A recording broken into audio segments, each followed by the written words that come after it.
Muy bien, vamos a empezar la sesión en relación a los medios impugnatorios en lo que es esta simulación de audiencias en el marco de la nueva Ley Procesal del Trabajo y dentro del curso denominado el ABC de la nueva Ley Procesal del Trabajo.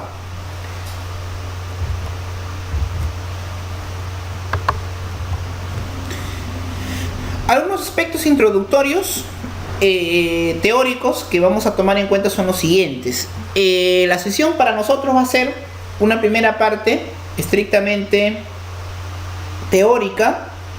Vamos a analizar algunos casitos y posteriormente vamos a ver una audiencia precisamente de un medio impugnatorio de apelación sobre un conflicto laboral. En relación a eso vamos a ir viendo cómo se manifiestan las exposiciones de las partes, ¿no? Los alegatos o el informe oral correspondiente, y en virtud a eso vamos a terminar la sesión programada en el día de hoy. El fundamento de los medios impugnatorios. La impugnación es un derecho procesal. Es un derecho procesal de rango constitucional. Está comprendido dentro de la gama de derechos o principios del debido proceso. ¿Sobre qué se manifiesta? Se sustenta en el hecho de que si toda decisión judicial es humana, está condenada a que pueda errar, a que pueda equivocarse. Entonces, en virtud a esta premisa, partimos de la idea de que si la justicia es humana, puede llevar a equivocaciones.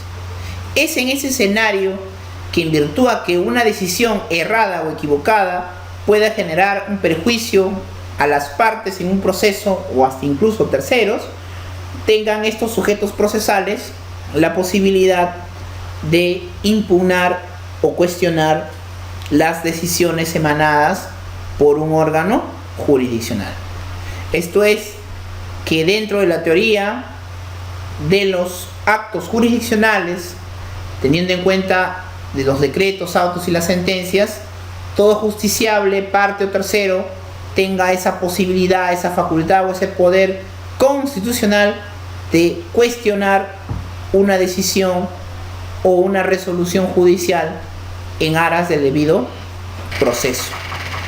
Es en ese escenario que los medios impugnatorios, como uno de los fundamentos del debido proceso, asegura otro derecho, garantía o principio procesal como el de pluralidad de instancias. Es decir, toda decisión jurisdiccional está sujeta a revisión por un órgano jurisdiccional superior, dependiendo de las instancias o de los grados correspondientes, ¿no? Por eso la frase, ¿no? Si la justicia es humana, está condenada a errar. ¿Qué clases de medios impugnatorios se encuentran regulados en nuestro ordenamiento jurídico? Se encuentran los remedios, ¿no? Que procede contra todo acto procesal no jurisdiccional, es decir, por, llamémoslo, decisiones, mejor dicho, actos procesales de las partes, principalmente escritos, dictámenes o informes, que pueden ser, o actos por auxiliares jurisdiccionales que pueden ser sometidos a remedios. Y los recursos que van a cuestionar todo acto jurisdiccional, es decir, toda resolución judicial puede estar sometida a un recurso, llamémoslo de reposición, apelación, queja o casación. También es importante señalar que en este extremo, un medio impugnatorio que algunos lo consideran como remedio a la nulidad, ¿no? La nulidad procesal es un remedio que ataca todo tipo de acto procesal, tanto actos procesales no jurisdiccionales, llámese actos de las partes, terceros, del Ministerio Público, de los auxiliares jurisdiccionales, como también de las resoluciones de los propios órganos jurisdiccionales. Entonces las nulidades, que por si acaso no son recursos dentro del ámbito procesal laboral, como en el ámbito también procesal civil, que viene a complementar o suplir algunos vacíos que podrían darse en la legislación laboral, establecen que la nulidad procesal es de alguna otra manera un remedio, ¿no? Es un remedio en un sentido amplio, ¿no? Que ataca tanto resoluciones judiciales como actos no jurisdiccionales. Pues bien, vamos a analizar ya el contenido de los medios impugnatorios regulados en la nueva Ley Procesal del Trabajo. Algunos elementos a tomar en cuenta sobre los recursos, ¿no? Tiene que ser un impugnante legitimado, es decir, en principio cualquier persona no puede presentar un recurso.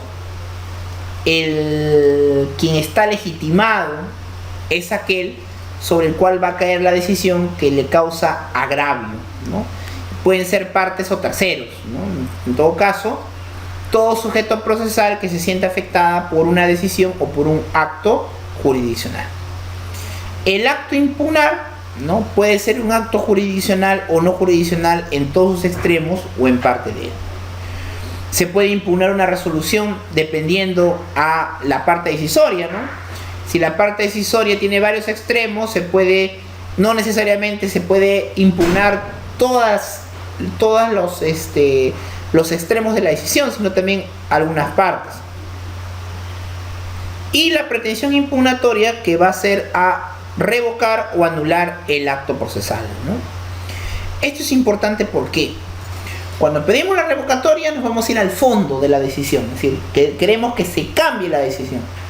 Y cuando pretendemos la anulación, lo que estamos solicitando es que se deje sin efecto la decisión y que se vuelva a emitir otra decisión de acuerdo a ley. Entonces, partimos de una premisa, y eso sí debe quedar claro. Si mi fundamentación en relación al agravio que se me ha causado o al acto procesal que estoy impugnando se refiere a que la decisión no siguió el debido procedimiento, no siguió el debido trámite, se omitieron ciertos actos, se omitieron ciertas etapas, se vulneraron ciertos derechos procesales, entonces, en virtud a esos fundamentos, mi pretensión tendrá que ser anulatoria. Contrario sensu, si yo voy a cuestionar la aplicación de una norma, la aplicación de una ley, la interpretación de la misma o la valoración de la prueba, de los hechos, de la interpretación de los hechos, de la respetación de los hechos o de los derechos que fueron o no estimados o desestimados, entonces mi pretensión tendrá que ser revocatoria. La revocatoria es sobre el fondo, que se cambie la decisión. Y cuando hablamos de la anulación, nos vamos a referir a vicios o defectos que se han producido en el proceso. Requisitos de forma. En relación a los medios impugnatorios debemos tomar en cuenta el lugar, ¿no? Si el caso del conflicto laboral fue en un juzgado de paz letrado o si se produjo en un juzgado de trabajo, ¿no? Ese será el lugar donde se tendrá que presentar el medio impugnatorio. Ahora, ojo, una cosa es la presentación y otra cosa es quién va a revisar o decidir el recurso, ¿no? O el remedio. ¿Por qué señalo esto? Por ejemplo, el recurso de apelación se interpone, se presenta ante el órgano jurisdiccional que emitió la decisión impugnada.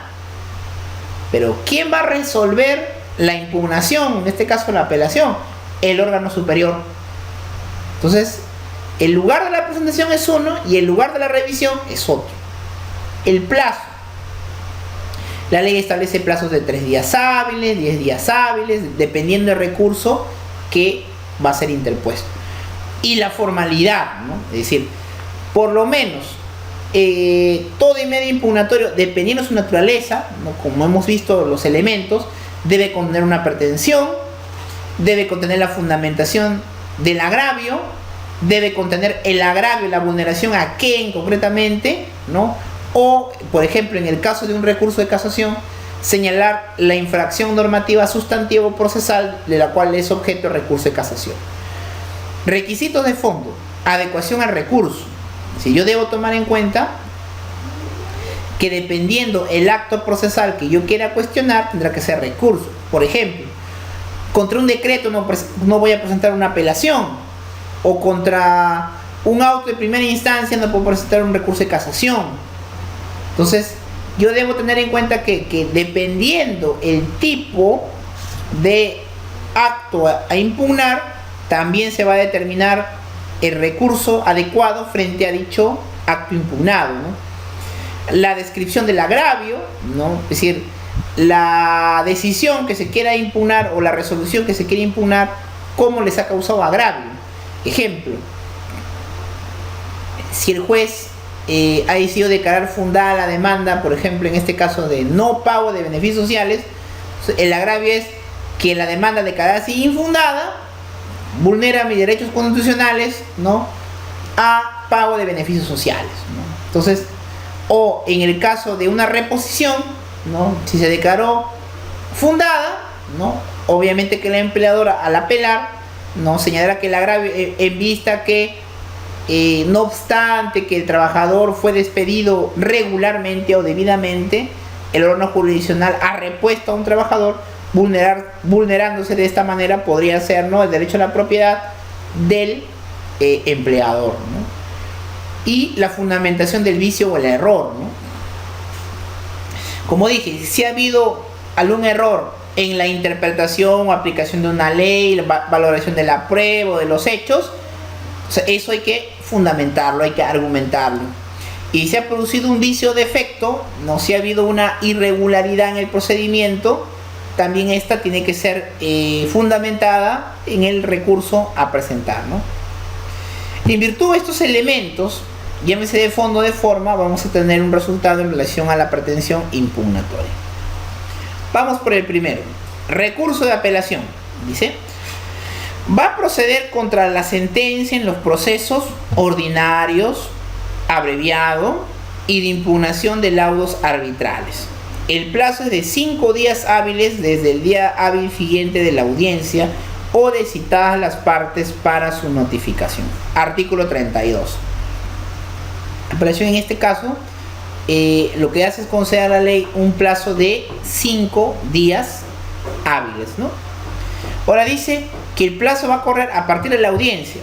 Nosotros recordemos que en la audiencia de juzgamiento, ¿no?, o en la audiencia única puede emitirse en la misma la sentencia, ¿no?, como también el juez puede posponer su decisión a otra fecha, ¿no?, para la entrega o la emisión de la sentencia, y en ese momento, a partir del día siguiente, se correría, ¿no?, el plazo para la interposición de la apelación, ¿no? Algunos aspectos mencionados en el artículo 32. No se precisa el efecto, ¿no?, del concesorio. Si la apelación va a ser con efecto suspensivo o no suspensivo, ¿no?, ni qué resoluciones judiciales van a ser susceptibles a impugnación de apelación, ¿no? Eso es algo que obviamente, como dije al empezar la sesión, debemos tomar en cuenta que en el ámbito procesal laboral se va a tomar en cuenta las normas supletorias del ámbito del proceso civil.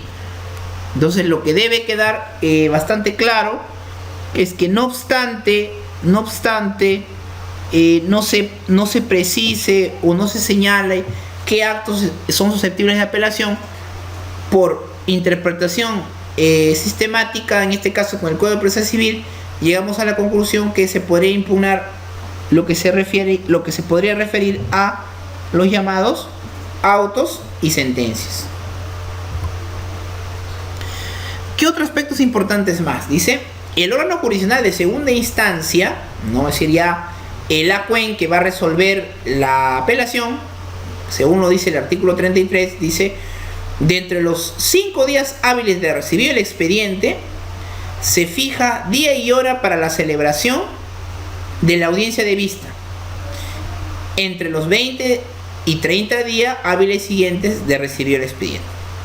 Se presenta la apelación, en 5 días hábiles se debe, ¿no?, remitir el expediente, y una vez recibido se debe programar la audiencia dentro de 20 y 30 días hábiles. Esto lo que hace es destacar que los medios impugnatorios se encuentran dentro del marco del principio de celeridad procesal, ¿no? Entonces, algo que nosotros debemos valorar y tomar en cuenta es que el recurso de apelación, teniendo en cuenta la naturaleza no tuitiva del proceso laboral, es que la tramitación del mismo es de manera o destacando el principio de celeridad procesal. ¿Qué más nos dice este articulado? Dice: el día de la audiencia de vista se concede el uso de la palabra al abogado de la parte apelante a fin de que exponga sintéticamente los extremos apelados y los fundamentos en que se sustenta. A continuación se da el uso de la palabra al abogado de la parte contraria. Principio de contradicción. Es decir, algo que también se debe tomar en cuenta es el principio de contradicción. Si bien es cierto, el derecho de impugnación es un derecho fundamental que tienen las partes o los terceros que han sido afectados por una decisión, también es cierto que la otra parte que se ha podido ver beneficiada del vicio o el error o el defecto de la decisión tiene la oportunidad de defender la misma, ¿no? De defender la sentencia o el auto o la resolución o el acto procesal que está siendo materia de impugnación. Otro aspecto que debemos tomar en cuenta y que vamos a ver al momento de analizar una simulación de audiencia, mejor dicho, una audiencia para analizar sus extremos, es fundamentar o argumentar los fundamentos de la apelación. ¿Qué ocurre? El escrito mencionó argumentos A, B y C, y la argumentación oral se refieren a X, Y, Z. Entonces, lo que debemos tomar en cuenta es lo que nosotros hemos argumentado en el escrito de apelación tiene que ser el mismo al momento de la exposición oral. No puede ser diferente. ¿Por qué señalo esto? Porque hay algunos colegas o abogados que tienen la idea o la impresión que en la audiencia pueden convencer al tribunal o a la sala, ¿no? O al órgano jurisdiccional competente con argumentos nuevos. Pero lo que nosotros debemos tomar en cuenta es que la sala o el órgano jurisdiccional competente, revisión o de apelación como el caso, solamente se va a limitar al escrito planteado. Más allá de eso, el órgano jurisdiccional no va a tomar en cuenta o no va a valorar la misma, ¿no? ¿Qué otros aspectos importantes? Dice: concluida la exposición oral, dice, se dicta sentencia inmediatamente o luego de 60 minutos, expresando el fallo y las razones que lo sustentan de modo lacónico. Excepcionalmente puede diferir su sentencia dentro de los 5 días hábiles siguientes. En ambos casos, al finalizar la audiencia, señala día y hora para que las partes comparezcan ante el despacho para la notificación de la sentencia. Entonces, eso es otro aspecto importante. Lo que hace es que la sentencia debe expresar las razones. Entonces, ¿qué significa esto? Doctor, si yo hice mi recurso de apelación y en los cuales precisé o fundamenté los argumentos A, B y C en la apelación, se deben respetar los argumentos, ¿no?, esgrimidos en el dicho recurso de apelación. Entonces, ¿esto qué quiere decir? Si los argumentos o la fundamentación del agravio o del error, defecto o vicio fueron A, B y C, en el recurso de apelación deben ser estimados o desestimados los argumentos de apelación. El órgano jurisdiccional no puede dejar de argumentar o motivar los argumentos que fueron objeto de impugnación. Si fuera ese el caso, obviamente estaríamos frente a una decisión que podría ser recurrida en vía casación o en su defecto podría ser objeto de una demanda de amparo contra resolución judicial por vulnerarse el debido proceso. Finalmente dice: si las partes no concurren a la audiencia de vista, la sala, sin necesidad de citación, notifica la sentencia al 5º día hábil siguiente en su despacho. Se programa el día de la audiencia el día lunes, ninguna de las partes va, lo que señala es que en el 5º día hábil siguiente, ¿no?, deba expedirse, ¿no?, la sentencia de vista en el despacho del órgano jurisdiccional competente, sea órgano unipersonal o colegiado. Siguiente recurso: el recurso de casación, ¿no? El recurso de casación, para el caso de materia laboral, también se debe ceñir a los fundamentos del recurso de casación regulado en el ordenamiento procesal civil, ¿no? Debe sustentarse la infracción normativa, como bien dije, sustantiva o procesal o adjetiva, o también en el apartamiento de los precedentes vinculantes del Tribunal Constitucional o la Corte Suprema.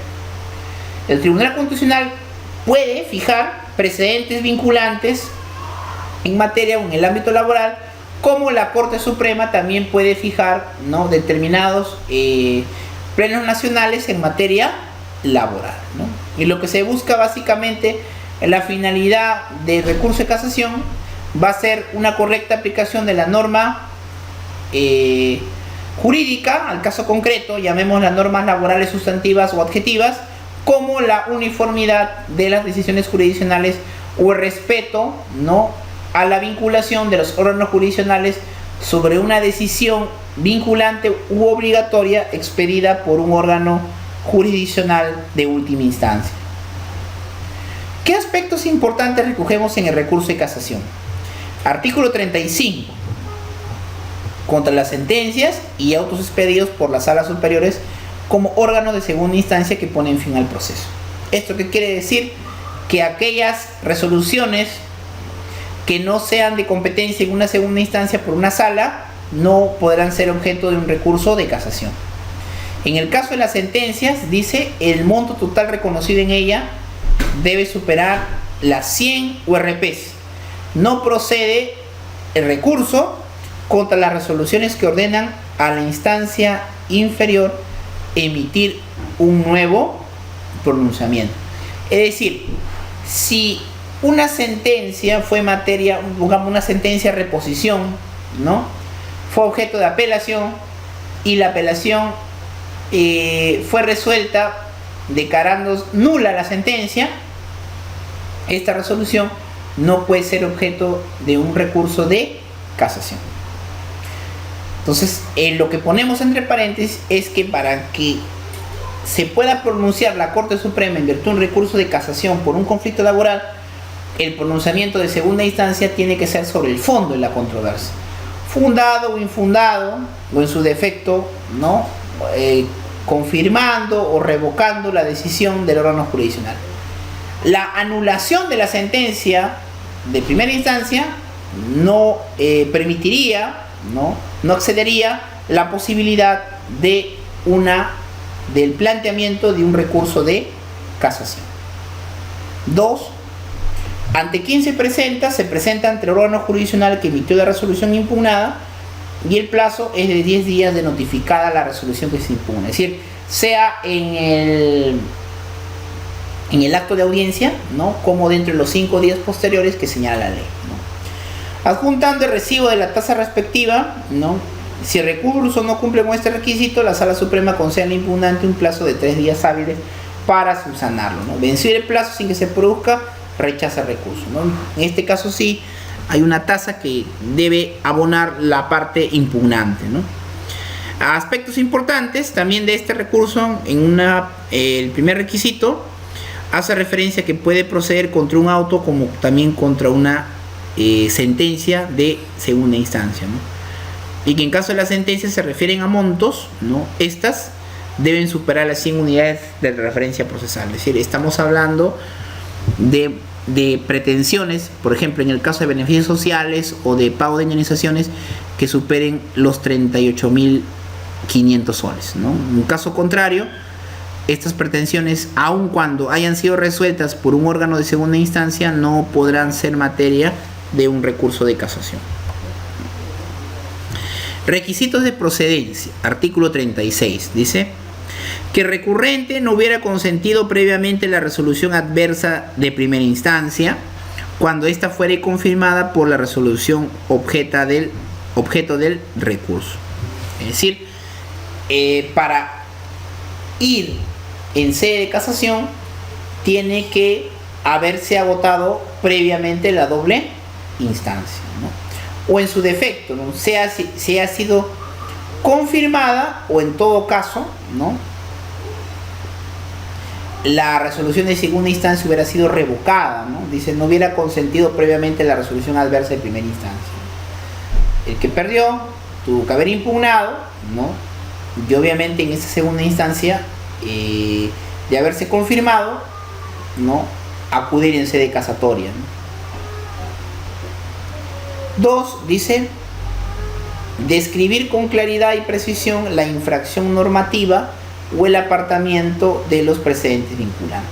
Ahí lo que nos está señalando es que el ente o la persona impugnante, mediante recurso de casación, deba fundamentar los vicios o errores en la interpretación o aplicación de la ley, ¿no?, como de la sentencia normativa. Es decir, si se ha dejado de aplicar o interpretar o no se aplicó una norma contenida en una ley ordinaria, en un decreto legislativo, en un decreto supremo o en su defecto en una sentencia normativa como un precedente vinculante o en un pleno nacional, entonces en esos supuestos, en esos casos, ¿no?, se podrá argumentar el recurso de casación.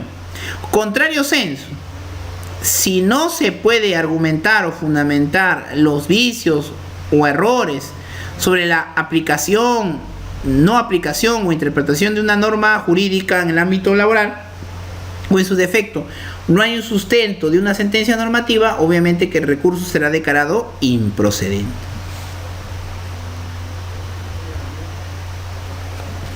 Artículo 36. Demostrar la incidencia directa de la infracción normativa sobre la decisión impugnada, ¿no? Es decir, el agravio, ¿no?, la resolución de primera y segunda instancia, en qué sentido le han causado agravio al impugnante, ¿no? El agravio básicamente en el extremo de que se puede dar casos donde, si en el caso fuese desestimada la pretensión del trabajador, llámese pago de beneficios, llámese indemnizaciones, llámese reposiciones, llámese reconocimiento de prestaciones, llámese resoluciones arbitrarias, llámese despidos nulos o arbitrarios. Entonces, en todos esos supuestos, ¿no?, lo que se estaría vulnerando en caso no fuera atendida o estimada su pretensión es que se estaría vulnerando su derecho al trabajo, ¿no?, o también el derecho a sus beneficios sociales. Indicar también, dice, un requisito de procedencia si el pedido acusatorio es anulatorio o revocatorio. Dice, ¿no?, si fuera anulatorio se precisa si es total o parcial, y si es este último se indica hasta dónde debe alcanzar la nulidad. Si fuera revocatorio, se precisa en qué debe consistir la actuación de la sala, y si el recurso contuviera ambos pedidos debe entenderse el anulatorio como principal y el revocatorio como subordinado. A ver, doctor, ¿podríamos plantear ambos? Claro. Ejemplo, si el fundamento de la casación se sustenta en una infracción normativa procesal, entonces en ese caso tenemos un pedido anulatorio. Pero si en caso el fundamento se sustenta en infracción normativa de naturaleza sustantiva, el pedido casatorio es revocatorio. Doctor, ¿y si se han dado ambas? Así se han dado ambas infracciones, puedo pretender, ¿no?, o el pedido puede ser tanto anulatorio como revocatorio, señalándose que el anulatorio va a ser el principal. ¿Por qué? Si la infracción es procesal, hay una infracción directa al debido proceso y la sentencia es nula. Si ya no cabe analizar el fondo, sino que el órgano inferior tendrá que rectificar, ¿no?, o volver a emitir una resolución de acuerdo al debido proceso, y en función a eso emitir un pronunciamiento de fondo.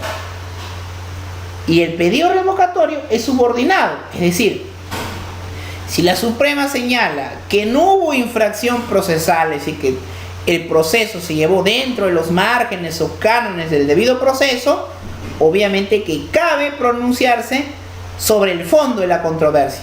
Si hubo una infracción normativa, sustantiva, y en ese caso el pedido revocatorio es subordinado.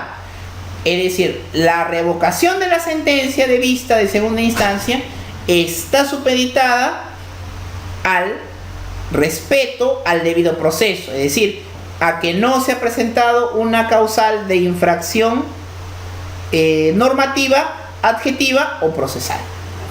Conclusión: ¿se pueden pedir los dos pedidos? Sí, siempre y cuando yo pruebe, acredite, demuestre que en el proceso se han vulnerado normas de naturaleza procesal y normas de naturaleza sustantiva.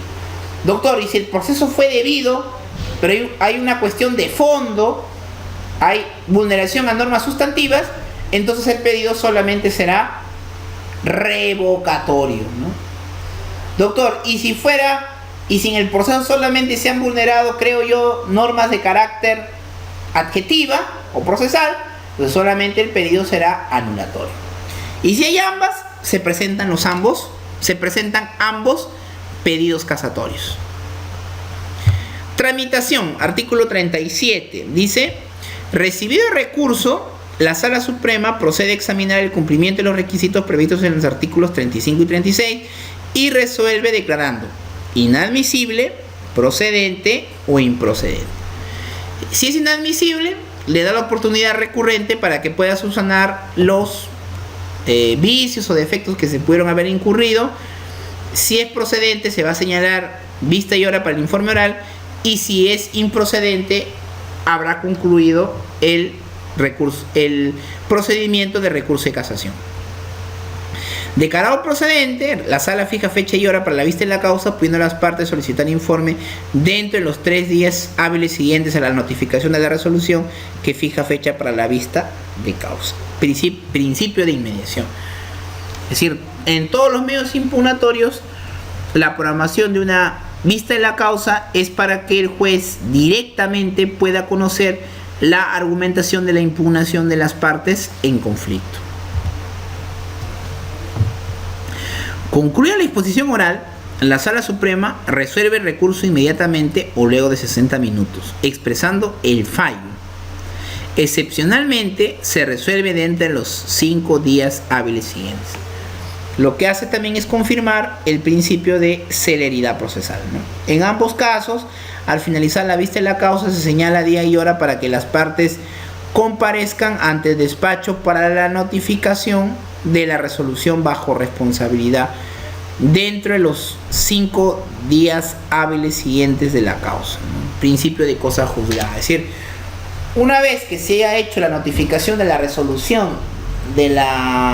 resolución casatoria, esa decisión adquirirá el matiz de cosa juzgada siempre y en cuando se refiera al fondo de la controversia. Porque si se refiere a la forma, quiere decir que aún el proceso continuará y que el órgano inferior deberá emitir la resolución correspondiente. Eso cuando el pedido anulatorio fue estimado o fundado por la Corte Suprema. Si el pedido casatorio fue en virtud a la revocatoria y hay un pronunciamiento del fondo del mismo, pues en ese caso habrá cosa juzgada y el proceso habrá concluido definitivamente. Si no se solicitó informe oral o habiéndolo hecho, dice, no se concurre a la vista de la causa, la Sala Suprema, sin necesidad de citación, notifica la sentencia al 5º día hábil siguiente en su despacho. Algunos aspectos del recurso de casación. Dice, si el recurso de casación es declarado fundado, ¿no?, la Sala Suprema casa la resolución recurrida y resuelve el conflicto sin devolver el proceso a la instancia inferior. Si el pronunciamiento se limita al ámbito del derecho conculcado y no abarca, si hubiera, los aspectos de cuantía económica, los cuales deben ser liquidados por el órgano de origen. Si hay aspectos por un tema de liquidación, por ejemplo, eso ya tiene que ser liquidado o resuelto por el órgano de origen, ¿no?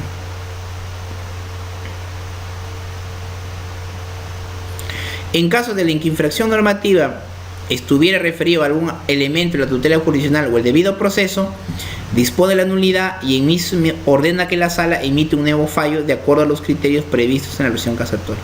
o declara nulo todo lo actuado hasta la etapa en que la infracción se cometió. Claro, ¿no?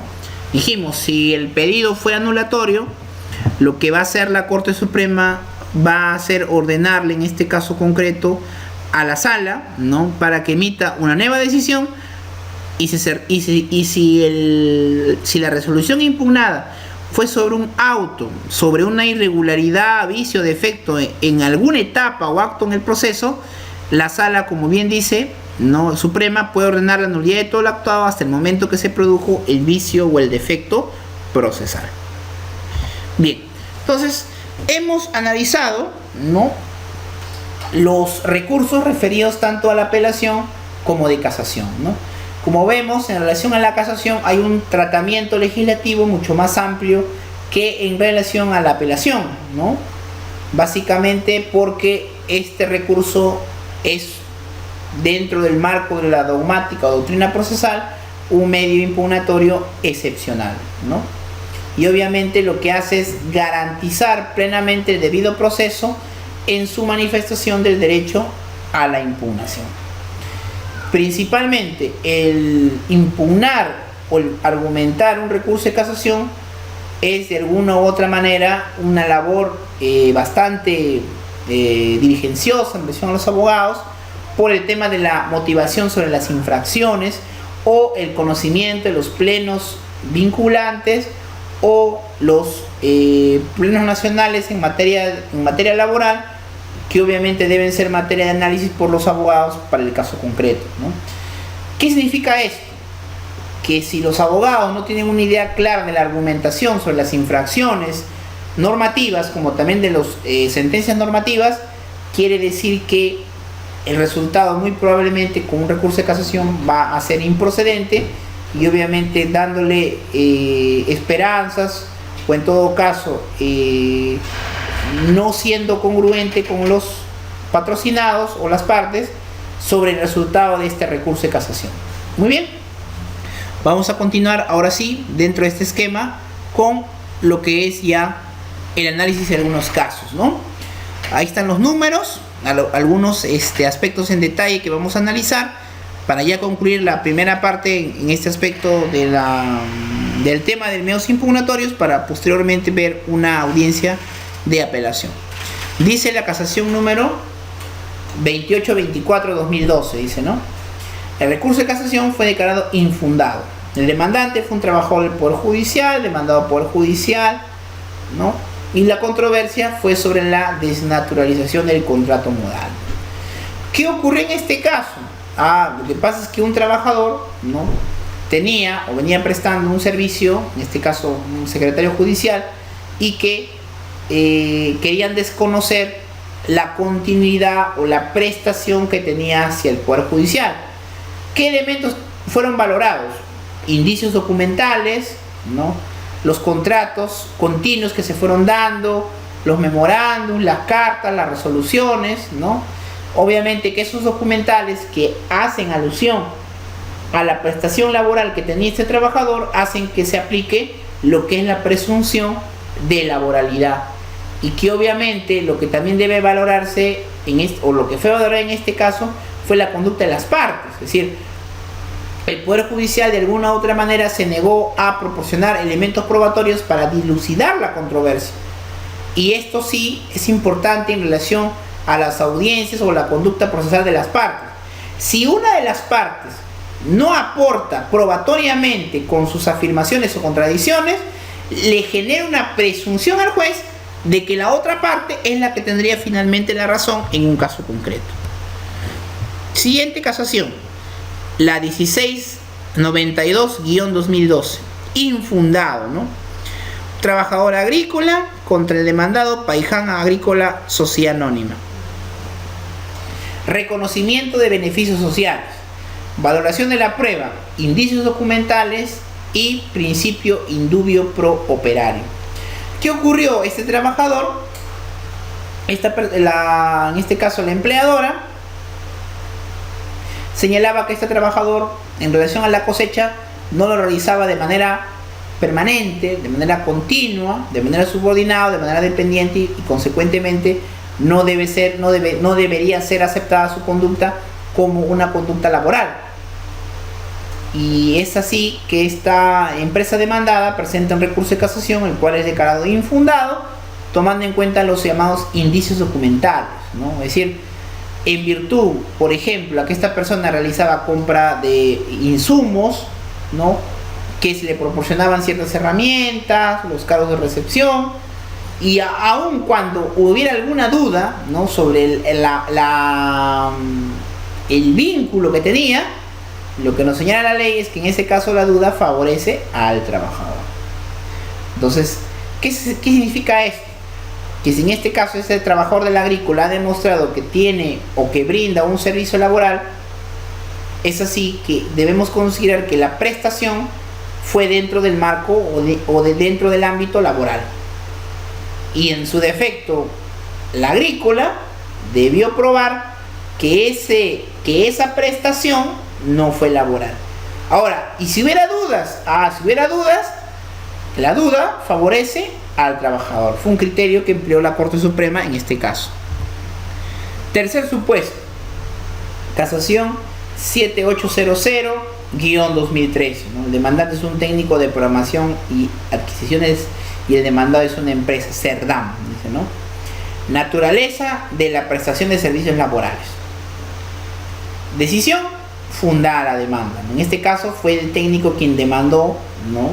Mejor dicho, fue quien interpuso el recurso de casación y que finalmente la Corte Suprema le dio la razón, ¿no? Básicamente por el hecho de que él, dentro de su labor de técnico de programación y adquisiciones, es que él desarrollaba los procedimientos de adquisiciones. Entonces, no puede decirse que esta persona no solamente de vez en cuando brindaba el servicio, no.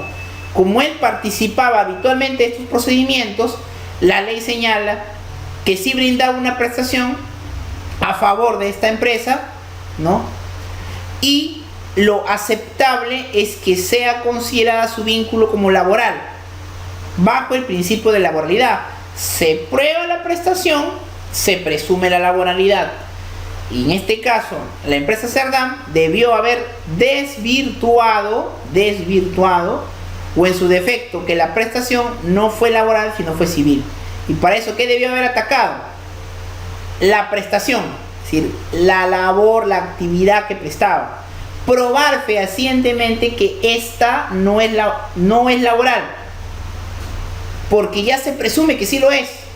Entonces yo tengo que decir que no lo es, o que es civil en todo caso, porque su defecto sí se cumplió, aunque en este caso lo que se cuestionaba era la naturaleza del servicio. Entonces, ¿qué debió haber atacado en este caso la empresa? La prestación, ¿no?, o el servicio o el trabajo que realizaba, lo cual no sucedió y por eso que se declaró fundada a favor de este trabajador. La casación 4596. Demandante, un asistente de oficina contra el gobierno regional de Lambayeque. Controversia: simulación de contrato modal por despido fraudulento bajo modalidad CAS. ¿Qué ocurrió? Se contrata este asistente bajo una modalidad CAS, ¿no? Pero lo que ocurría en este caso era que este oficinista sí tenía un vínculo laboral, ¿no? Doctor, y los contratos CAS, una característica es que son temporales y que deben sujetarse, ¿no?, a una modalidad en concreto, bajo específicamente una circunstancia o condición. Sí, pero ¿qué ocurre? Supongamos que un gobierno regional contrata a una persona porque bajo una modalidad CAS, porque va a realizarse, no sé, un procedimiento de contrataciones. Necesitamos un secretario, un oficinista para que lleve los papeles, ¿no?, los sobres, ¿no?, las propuestas en este procedimiento. Ya, muy bien. Pero a esta persona se le contrata para eso específicamente. Pero ¿qué ocurre si esta laboralista no solamente comienza a hacer esta labor de contrataciones, sino que comienza a realizar diversas tareas en el gobierno regional? Entonces yo digo, a ver, tú lo contrataste bajo la modalidad CAS para una labor específica. Y si es así, si es un contrato modal CAS, ¿por qué desempeña otro tipo de labores? Quiere decir que tú no las contrató por CAS, sino un contrato laboral, continuo, subordinado, dependiente. Entonces no es propiamente un contrato modal, ¿no? Entonces, en este caso, lo que se hace es declarar fundada el recurso de casación a favor del demandante, pues, ¿no? ¿Por qué? Muy bien. El contrato CAS puede decir una cosa, pero el principio de primacía en la realidad puede decir otra. Supongamos, el Poder Judicial contrata excepcionalmente a varios estudiantes de derecho para realizar labores de auxiliares jurisdiccionales por un periodo, 6 meses, porque se han creado juzgados, se puede decir, excepcionales, ¿no? Por el tema de carga procesal en un determinado distrito judicial, ¿no? Entonces, uno se pregunta, doctor, en ese caso, solamente ellos han sido contratados para que desempeñen esa labor por 6 meses, porque se han creado excepcionalmente sus juzgados. Sí. ¿Qué pasa si pasan los 6 meses y ya no están en esos juzgados, o en todo caso no brindan el servicio en esos juzgados, entre comillas, de emergencia, sino en otros juzgados? Y ya no son 6 meses, sino es un año. Y al año dice, no, ustedes han firmado 2 contratos CAS y fue solamente para eso. Y los trabajadores pueden decir, un momentito, pero nosotros no solamente hemos trabajado en juzgados de emergencia, hemos trabajado en juzgados regulares. Entonces, ¿qué significa esto? Que hay una simulación, ¿no?, por un contrato modal bajo la modalidad CAS, ¿no? Que estos no fueron contratados específicamente para esos juzgados de emergencia, sino que fueron contratados para cualquier juzgado ordinario, ¿no? Por eso que en este caso a este oficinista, ¿no?, que fue contratado por una labor en específica, en la realidad se demostró que no fue contratado por esa labor específica, sino para cumplir propiamente o prestar servicios dentro del ámbito laboral genérico del gobierno regional de Lambayeque. Algunos plenos jurisdiccionales que es importante que se tome en cuenta son los siguientes, ¿no? Dice, plenos jurisdiccionales de jueces superiores laborales, mixtos y paz letrados de Junín 2012, dice, ¿no? El juez puede incorporar la declaración de parte como medio probatorio de oficio, dice. La declaración de parte como medio puede ser dispuesta por el juez en caso de no haberse ofrecido por las partes interesadas, ¿no?, conforme al principio de verdad procesal. Entonces, ¿la declaración de parte puede ser incorporada como una prueba de oficio? Sí se puede. La indemnización por despido arbitrario debe ser competencia del juzgado de paz letrado laboral independientemente de su cuantía. Una pregunta. Dice, el juez de paz letrado laboral puede ser competente para resolver la indemnización por despido arbitrario, siempre que no supere la pretensión de las 50 URPs. Entonces, ¿un juez de paz letrado puede ser competente para conocer una indemnización? Sí, pero siempre y cuando no supere las 50 URPs. Dice, ¿por qué es común observar la desigualdad salarial en los casos de reposición? A ver, dice, a efectos de establecer la nivelación salarial por desnaturalización del contrato laboral, teniendo en cuenta factores objetivos sobre la prestación laboral realizada y factores subjetivos basados en las cualidades y competencias del trabajador en la labor encomendada, teniendo en cuenta la carga de la prueba sobre la remuneración final, establecer incluso para el reintegro económico desde el inicio de la relación laboral. Supongamos que a una persona lo contratan, por ejemplo, en un gobierno regional para que sea secretario y su función es solamente custodiar o agilizar los trámites, en otras palabras, labores de papeleo. ¿Y quién es esta persona? Es un administrador. Pero él lo ha contratado para eso, en su contrato. El secretario va a llevar los documentos, trámites y demás. Pero ¿qué ocurre en la realidad? Como en la realidad él es administrador, se le da o se le encarga la labor de ser asistente del jefe de recursos humanos. Y se le paga como secretario. Pero realmente su labor era asistente de recursos humanos de una empresa.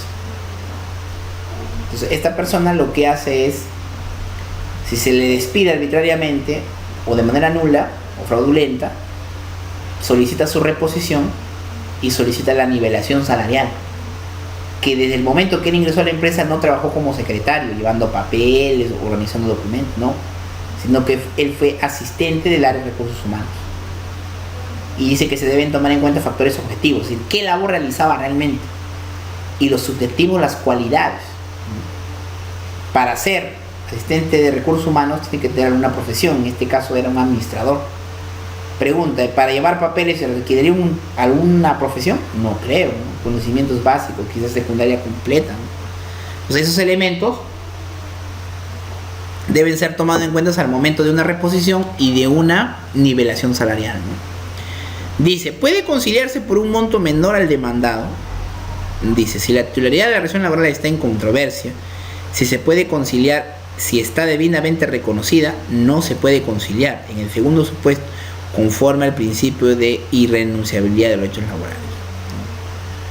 Obviamente, como la relación laboral ya se presume, no se podría conciliar por un monto menor al demandado, según lo que señala este precedente jurisdiccional.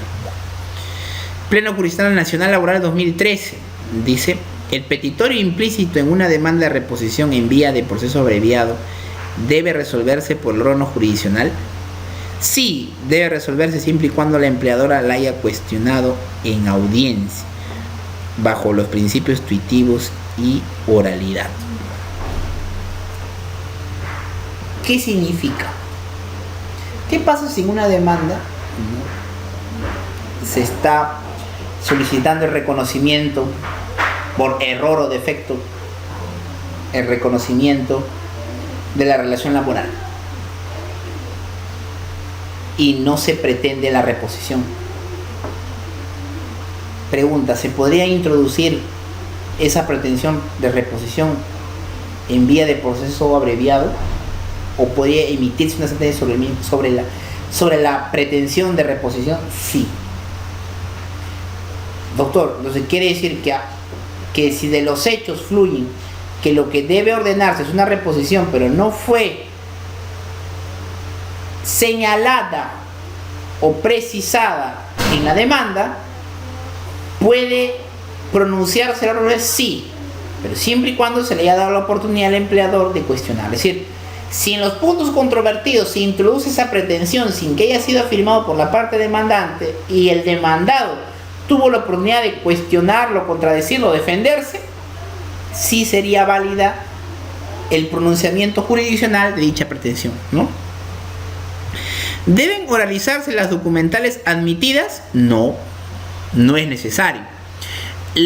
Los elementos probatorios documentales son meritados o valorados ya en el momento de la sentencia, sin que sea necesario su oralización, salvo, ¿no?, que la parte que propuso dicho medio probatorio vea que sea necesario que se exprese o se argumente o se señale un extremo o una parte del elemento probatorio documental que crea necesario, ¿no? Es decir, todos los elementos probatorios, las instrumentales, documentales, se admiten, ¿no?, y son valorados consecuentemente al momento de la sentencia. Punto. No necesita su actuación, salvo, como se ha precisado, que se quiera hacer hincapié a un extremo o una parte que sí resulta relevante o necesario, suficiente para la pretensión invocada.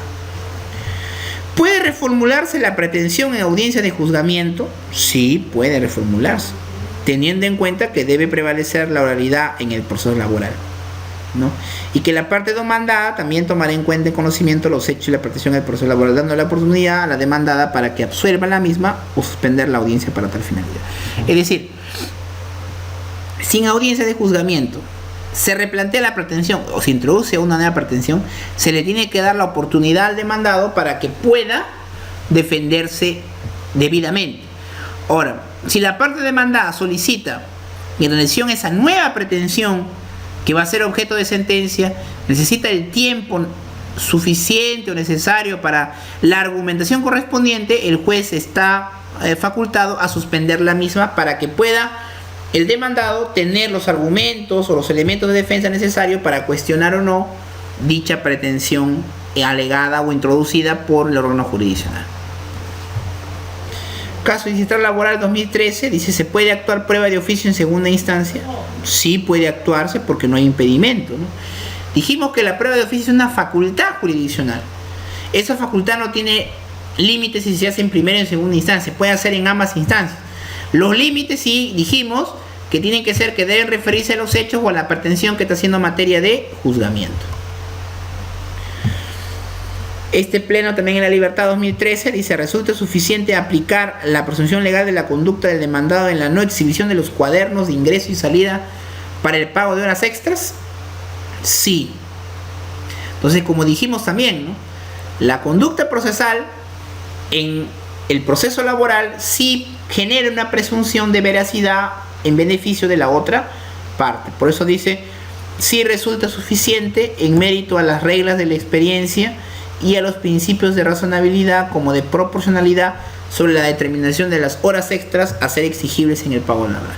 Si el trabajador está exigiendo que realizó horas extras y ofrece como medio de prueba que el demandado debe exhibir los cuadernos de ingreso y salida y no lo hace, se genera una presunción a favor del trabajador. Dices, los jueces de paz letrado sí son competentes de acuerdo a la cuantía sobre pretensiones y obligaciones a dar a resolver las situaciones como la denunciación del contrato laboral, la intermediación, la tercerización, la privacidad de la realidad y otros. Dice, los jueces de paz letrado sí son competentes de acuerdo a la naturaleza misma del proceso abreviado, que es cognitiva plena. Pueden conocerse situaciones que han originado la pretensión de dar, siempre que se tome en cuenta o supere el límite de la cuantía, las 50 URP, ¿no? Es decir, si la indemnización, ¿no?, obligación de dar o lo que es pago de beneficios sociales, o mejor dicho, se acompaña o tiene como argumento, fundamento que se ha desnaturalizado el control laboral, una intermediación, tercerización, privacidad de la realidad, en cualquiera de esos supuestos, siempre y cuando se tome en cuenta la cuantía, ¿no? Y la cuantía, 50 URPs, ¿no?, o los que señale o precise la ley laboral. Fuera de ese margen, ¿no?, ya no podría ser competente los juzgados de paz letrados, sino los juzgados de trabajo. Entonces, ¿qué es lo que es importante en este criterio? Que aún cuando sea un juez de paz letrado, no necesariamente su competencia va a estar determinada sola y únicamente en la cuantía, sino que también puede haber asuntos o conflictos de otra índole laboral, pero que siempre y cuando vayan de la mano con la cuantía. Y eso, a grandes rasgos, sería lo referido, ¿no?, al estudio de los medios impugnatorios correspondientes al ámbito dogmático de lo que hemos podido visualizar el día de hoy, ¿no?, referido a este tema de los medios impugnatorios. Entonces, vamos a continuar ahora con lo que es ya una audiencia de apelación para concluir la sesión programada del día de hoy. Vista la causa del día 20 de junio del 2013, sobre el juicio de los Mendoza Vázquez de Inclusive, sobre el doctor Rojas Domínguez y la doctora Viera de López. Expediente 103-2012, materia pago de beneficios sociales y otros. Demandante, Lorinda Arciniega Ramos, demandante, Nori Graciela Montes Valenzuela. Piden apelación por la parte demandante y por la parte demandada la sentencia emitida mediante resolución número 5, que declara fundada en parte la demanda. Se han hecho presentes los abogados defensores tanto de la parte demandante como de la parte demandada. Previamente al informe, se va a citar el artículo 11 de la ley 9.497, nueva ley procesal de trabajo. Artículo 11, reglas de conducta en las audiencias. En las audiencias se discute especialmente que se observen las siguientes reglas de conducta. Inciso A, respeto hacia el órgano jurisdiccional y hacia toda persona presente en la audiencia. Está prohibido agraviar y aburrir mientras se hace uso de la palabra, usar teléfonos celulares o otros análogos sin autorización del juez, abandonar injustificadamente las salas de audiencia, así como cualquier expresión de aprobación o censura. Inciso B, colaboración en la labor de impartición de justicia, mediante sanción, validar hechos falsos, ofrecer medios probatorios inexistentes, obstruir la actuación de las pruebas, generar indicaciones que provoquen injustificadamente la suspensión de la audiencia o desobedecer las órdenes dispuestas por el juez. Muy bien, esta primera parte, algo que debe valorarse es que es una sentencia de beneficios sociales que fue declarada fundada en parte. Y usted dirá, doctor, ¿y por qué han apelado los dos? Obviamente porque el agravio, que obviamente ya van a plasmar y que vamos a poder analizar nosotros, es que la decisión, al haber sido fundada en parte, a la parte demandante le afectó porque obviamente quería el íntegro o el total de la pretensión de pago de bienes sociales.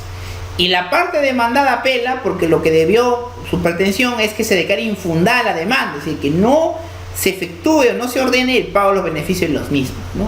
Entonces, además a esto, hay que tomar en cuenta que antes ya la argumentación o los informes de las partes, lo que hay que también tomar en cuenta son las reglas de conducta.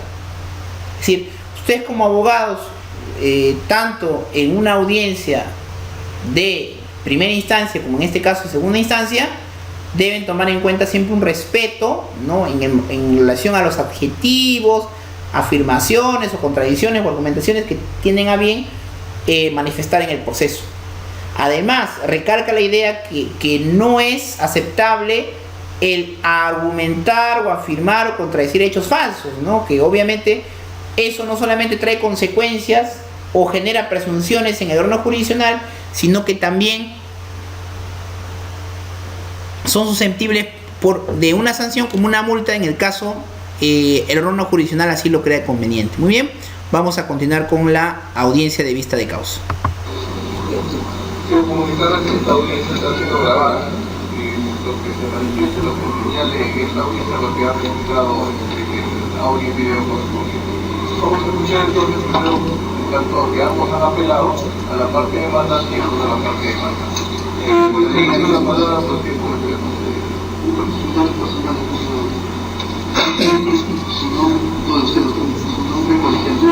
mi nombre es Francisco Walter González Alcena, mi colegiatura es 5265 y la casilla electrónica es 63.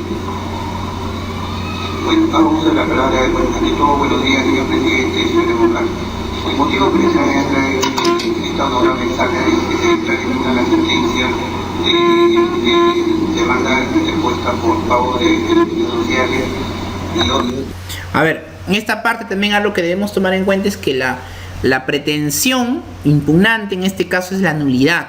Es decir, lo que se debe escuchar y que ustedes deben tomar en cuenta en relación a lo que hemos podido ver en la parte teórica es que si está pidiendo la nulidad es que se han suscitado en la sentencia, que es materia de impugnación, irregularidades, defectos o vicios procesales, llámese en la sentencia como en el proceso mismo. Vamos a tomar en cuenta eso, ¿ya? Interpuesta por la señorita Florinda Sillera contra la señora Lourdes Monte, propietaria, directora y promotora del centro educativo María Montessori. Partiendo del principio de la privacidad de la realidad, tenemos tres elementos básicos que se dan: la comunicación, la subordinación y la aplicación personal.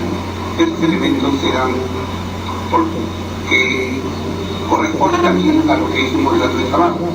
Y al existir un contrato de trabajo, se entiende que desde el primer momento que la trabajadora o trabajador ingresa a prestar servicios, las 24 horas tiene la obligación la empresa de registrar, otorgar boletas, tener un registro de operaciones, lo que no ha hecho la parte demandada. Siempre comenzó el proceso, siempre se ha dicho que no ha trabajado. Hay fotos, hay videos, hay declaraciones testimoniales, testimonios físicos que dicen que la señora trabajó el señor Daniel Rodríguez dice que trabajó un promedio de 4 horas, que podría ser más, que podría ser menos. La señora María Sánchez tajantemente dice que ha trabajado de 6 a 7 años. ¿Y por qué dice eso? Dice porque cuando entró a estudiar al centro educativo, ingresó al tercer año de primaria. Y cuando la retiró, también lo retiró en el tercer año de secundaria. Entonces se dan los tiempos de servicio. Por otro lado, en la sentencia de Emilio Blanco establece que trabajó, el cese fue el 13 de marzo de 2011. Si es verdad que el 13 de marzo fue el 13 día no fue día lunes, sino fue el día 2000. Y al ser día lunes está reconociendo que la trabajadora la señorita Clorinda trabajó día de domingo. En realidad ella era una persona de pleno oficio. Desde la mañana que regresaba a las 7 de la mañana, recogía los alumnos, estaba en la hora de recreo, estaba apoyando a las profesoras como auxiliar de educación hasta la hora 2 de la tarde que terminamos, para después de las 2 de la tarde hasta las 6 dedicarse a hacer limpieza en forma superficial. Pero el día domingo sí lo hacía desde las 7 de la mañana hasta las 1 o 2 de la tarde. Este es, bueno, nuestro argumento. Y lo que más grave, para terminar, lo que más grave es que se han valido de hacer una denuncia falsa con el fin de que la señorita cese su requerimiento de pedir pago de beneficios sociales. ¿Y cómo lo hacen?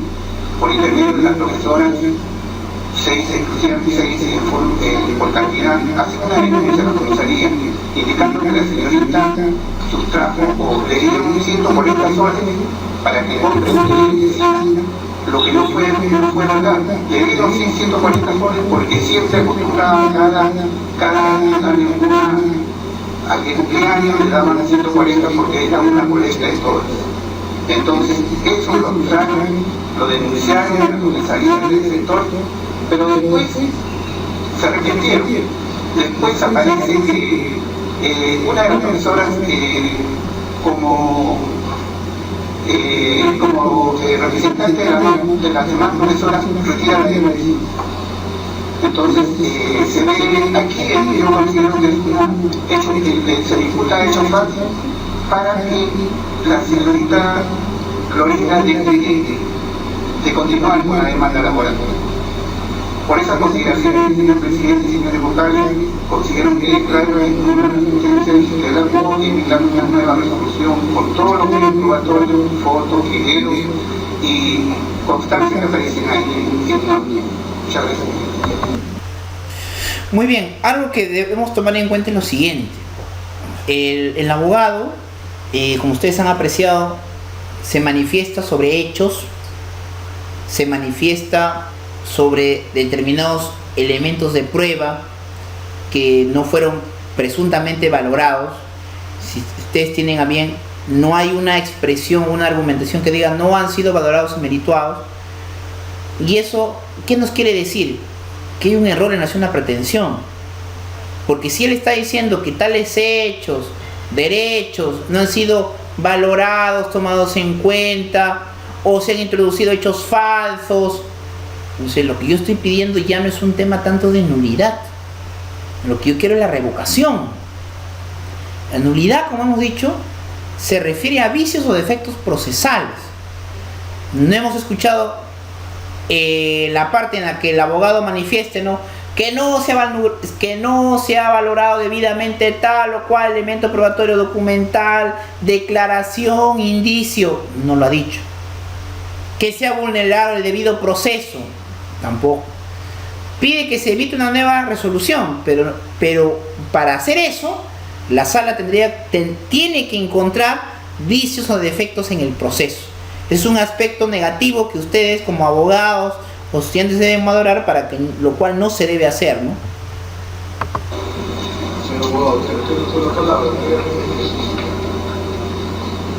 Muchas gracias, señor presidente. Buenos días con ustedes, señor vocales.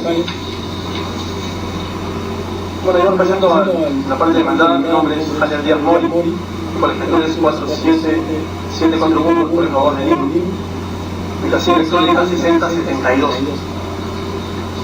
Bien, doctor, para empezar, voy a mencionar los extremos en los cuales estamos apelando a la sentencia de la CUP, en el sentido de que en esta sentencia se menciona, para empezar, que nosotros estamos imputando una denuncia, ¿no?, a la demandante, cosa que, bueno, no es así, ¿no? En realidad la denuncia es hecha por 3 profesores, ya en donde se entrega un monto de dinero, el cual no ha sido devuelto.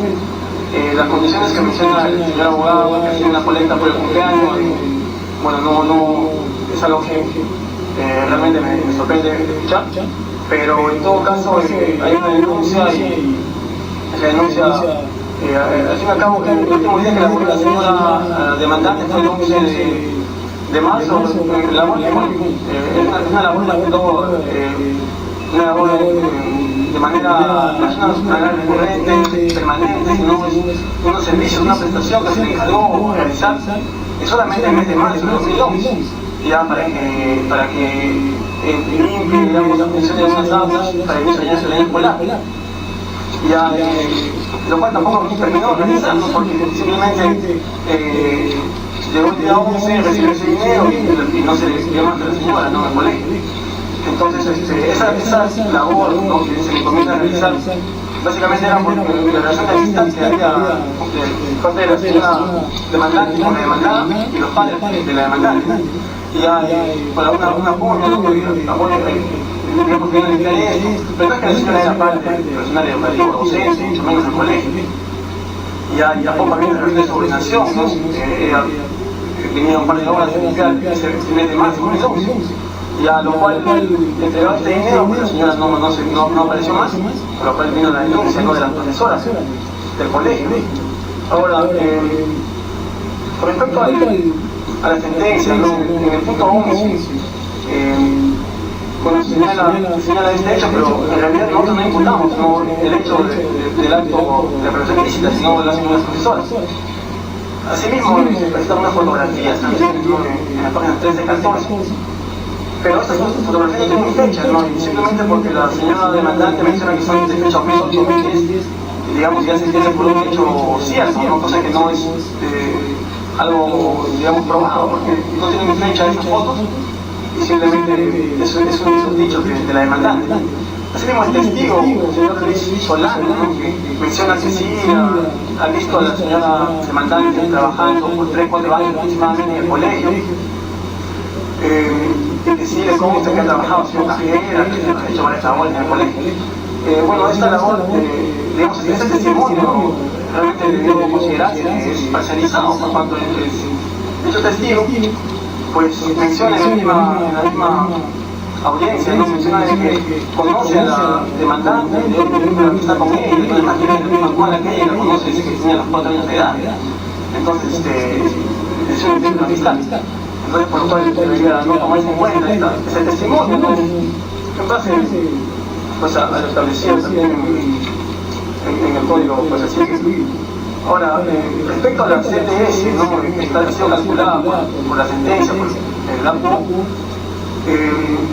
no se motiva una sentencia. ¿Cómo es que se ha determinado, ¿no?, que la demandante percibía el monto de 600 soles? Porque se menciona ahí en la liquidación de servicios, se menciona el monto de 600 soles como base, ¿no?, pero en realidad no se menciona cómo es que se ha determinado ese monto, ¿no? Es cierto que la demandante en la demanda menciona así, yo ganaba 600 soles, pero no se ha considerado que, bueno, en base a los 600 se ha hecho todo el cálculo, pero no se ha considerado que la misma demandante en la denuncia policial que ella hace en la página 6 menciona, ¿no?, que sí, yo trabajé, ¿no?, en el colegio como auxiliar de limpieza, mi sueldo era 300 soles, ¿no?, dijo la misma demandante. Y entonces, obviamente la demanda, pues, dice ya 600. Aún así, en todo caso, no debió considerarse, pues, el concepto mínimo vital exigentes en la época, ¿no? Estamos hablando de 2008, 2010, eso es lo mismo de 50 soles, hasta el 2011, bueno, el mínimo era de 80 soles. Sin embargo, en la sentencia se calcula como 600 soles, ¿no?, digamos, puntualmente, ¿no?, el monto básico para el cálculo de la compensación por los servicios. Entonces eso debería realizarse, ¿no?, por cuanto mismo el monto de 600 soles no corresponde, pues, para empezar, la misma demandante indica en su denuncia, se indica 300 soles, y tampoco conoce los mismos vitales vigentes, ¿no?, en esa época. Con respecto a la indemnización por facturaciones no gozadas, ¿no?, indicadas en la misma sentencia, el juez indica, ¿no?, de que le corresponde a la señora demandante, ¿no?, indemnización por facturaciones no gozadas, ¿no?, por cuanto la demandante indica que trabajó de manera permanente y interrumpida, ¿no?, en el colegio. Sin embargo, bueno, vamos a tomar en cuenta que digamos, el colegio, por ser debido a la naturaleza de sus actividades, que es un centro educativo, pues no labora los meses de enero y febrero, habló de esos meses que tienen su descanso vacacional, los docentes y el personal del colegio. Entonces, bueno, además se viene indicado pues, en el artículo 15, el decreto supremo 012 de la Comisión TR, y bueno, concordante con el artículo 15 del sobre de la ley del profesorado, dice que los meses de enero y febrero pues, son meses que se ponen al descanso vacacional. Entonces, la señora, pues en todo caso, si dice que ha trabajado, en todo caso habría descansado sus meses, no debería corresponderle la indemnización. Y ya está por no goce de vacaciones, por cuanto pues, según la ley, este es un colegio que ya tenía sus descansos en enero y febrero. Bueno, así mismo el señor abogado manifiesta que bueno, la nación cesada el 13 de marzo, efectivamente después menciona el 13 de marzo de 2011 se considera la fecha de cese, dice que es domingo, entonces como es domingo ya es un error de tipeo, es un error de tipeo de los jueces, en realidad es domingo porque acá menciona el mismo juez, ¿no? Dice que en la sentencia menciona, se canceló servicio hasta el 13 de marzo de 2011, que es un día lunes, menciona en el punto 13. Entonces el juez considera ese 13 de marzo de 2011. Obviamente si buscamos la fecha que en 2011 ese día no es el lunes, sino el 13 de marzo ha sido, bueno, el lunes había sido el 14. Entonces es un error de tipeo del juez, o sea, que la creencia de que era pone 13 de marzo, la creencia de que era un día lunes, pero no era domingo, o sea, como dice el señor abogado. Entonces, en realidad, un error de tipeo del ACO no puede basarse en esta prueba contundente para decir que sí, yo soy trabajando conmigo. Y básicamente, esos autores, eso que debería revisar esos puntos, ya por cuanto no ha sido calculado bien la operación por tiempo de servicios, por los montos ya indicados, así mismo la ingreso por el papel no debería proceder tampoco. Y bueno, es cierto que se ha entregado un certificado de trabajo, una constancia de trabajo a la señora, pero era en base a una relación de amistad que se tenía la demandante con la demandada. La demandante le pidió por favor que se le extienda el tiempo de trabajo para que pueda conseguir un trabajo. Y ya, entonces, obviamente es una inseguridad y obviamente un error de la demandada en esta constancia. Se entregó y bueno, es digamos medio de prueba para iniciar este proceso. Es como un favor que se hizo. Sí reconocemos que sí a la señora se le ha indicado que realiza una prestación específica de limpieza en marzo de 2011, pero esa labor solo se realizó un par de días y dejó de asistir la señora. Y por estos motivos es que, bueno, me gustaría que se tome en cuenta esos puntos y ya para que se revise la sentencia, ¿no? Y se considere que en todo caso una nueva liquidación de ese tipo de servicios. Bien, lo que ustedes han podido escuchar es con mucho pesar lo que no debe hacer un abogado en una audiencia en este caso una vista de causa, ¿no? El tema de cuestionar del por qué se valoró y que no debe haberse valorado. Nosotros sabemos que dentro de un proceso laboral hay una etapa de cuestiones probatorias, ¿no? Es decir, de presentar las tachas o oposiciones, por ejemplo. Y le hace mención a las fotografías, a los sucedáneos, ¿no? Que son falsos, en tu caso una oposición, lo cual no se hizo. Y en el caso de los testigos, igual, oponerse a los testigos por la vinculación, no se hizo en su oportunidad. Y si no se hizo en su oportunidad y fue admitido por el órgano jurisdiccional, quiere decir que el juez, el acuo, estaba en la obligación de pronunciarse y valorar sobre dichos elementos probatorios. Ahora, si el abogado cuestiona que no existió relación laboral, lo que debió haber atacado es que el servicio el cual brindaba o señalaba no era un servicio laboral. Él habla que fue un servicio de favor, de que le quisieron ayudar. Sí, pero acá la cuestión es cuestionar concretamente qué labor, prestación o servicio realizaba. Porque él habla de que no se debe tomar en cuenta la continuidad, él señala que no hubo subordinación, continuidad. Sí, pero nosotros sabemos que la continuidad, subordinación o dependencia ya se presume. Si ya está probado, ¿no?, la prestación o el servicio, ya existe relación laboral. ya se presume la subordinación, se presume la dependencia, la continuidad. Desgraciadamente acá el abogado no ha cuestionado esos elementos, ¿no? Bueno, más aún, si tú dices que no hay relación laboral, tú ya no tienes que ver el tema de que hubo una mala o no indebida liquidación, porque ese tema ya pasa a un segundo aspecto. Para mí, si no hay prestación laboral, no hay relación laboral y consecuentemente no es aceptable rechazamos contundentemente la liquidación efectuada. Pero si yo digo, no, que en parte, que el dato, que sí de... Pues quiere decir que mi conducta procesal es a reconocer que sí existió laboral, sí existió relación laboral, y consecuentemente que en su defecto debe darse una nueva liquidación, pero que sí existió la relación laboral. O sea, la conducta procesal en materia laboral es sumamente importante. Y ustedes como abogados lo que hemos hecho es desmenuzar conceptualmente cómo es la actuación de un abogado que desde un punto de vista dogmático, procesal, no es el aceptable. No vamos a continuar con la audiencia. Vamos a escuchar a la señora, la demandante, que está presente. Le voy a pedir que se indique su nombre, dirección, y luego le voy a hacer una pregunta. Buenos días, señor juez y presidente de la sala. Mi nombre es Gloria Silva Ramos. Mi número de identidad es 859-82. Mi número de código civil de Villa María de Dios. Dígame, señora, usted interpuso esta demanda. Quiero que me precise. ¿Desde cuándo usted empezó a trabajar en la entidad educativa? ¿Y qué labores específicamente cumplía usted? ¿Y cuánto se le abonaba como viceconcepto? ¿Cuándo empezó usted a trabajar en la configuración? El 3 de marzo del 2005. ¿Qué labores realizaba?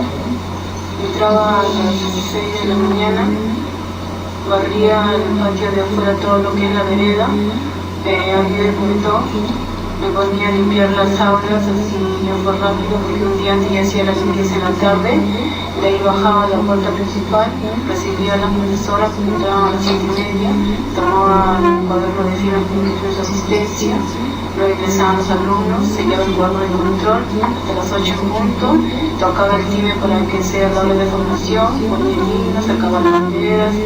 Después que terminaba la formación, los alumnos ingresaban a sus aulas, me llamaba la directora por mí que me esa dirección, me decía lo que tenía que hacer, me mandaba al salón de inicial a apoyar a la profesora, luego de ahí al rato nuevamente me llamaba, visita para sacar las copias, sacaba unas copias que la profesora se ordenaba, entregaba útiles a cada sección y llevaba a las aulas en sus útiles. Después, como eran las 10 de la mañana o 9:30, iba al salón nuevamente a iniciar porque siempre sí te lleva los niños a los higiénicos, me llevaban a los higiénicos. Luego a las 10 en el recreo de inicial, cuidaba a los niños en los juegos, me llevaba la lonchera a Laura para que tomen. De ahí cuando terminaban su recreo de ellos, tocábamos hasta las 11 de la mañana que salía el turno de primaria, nuevamente también cuidaba a los niños de primaria. Después salía la secundaria, cuando terminaba todo el lapso de recreo, nuevamente ingresaba a las aulas y nuevamente ingresaba yo a trabajar. ¿Qué labor corresponde propiamente a lo que usted está estudiando? La directora me decía que esto era auxiliar de supervisión.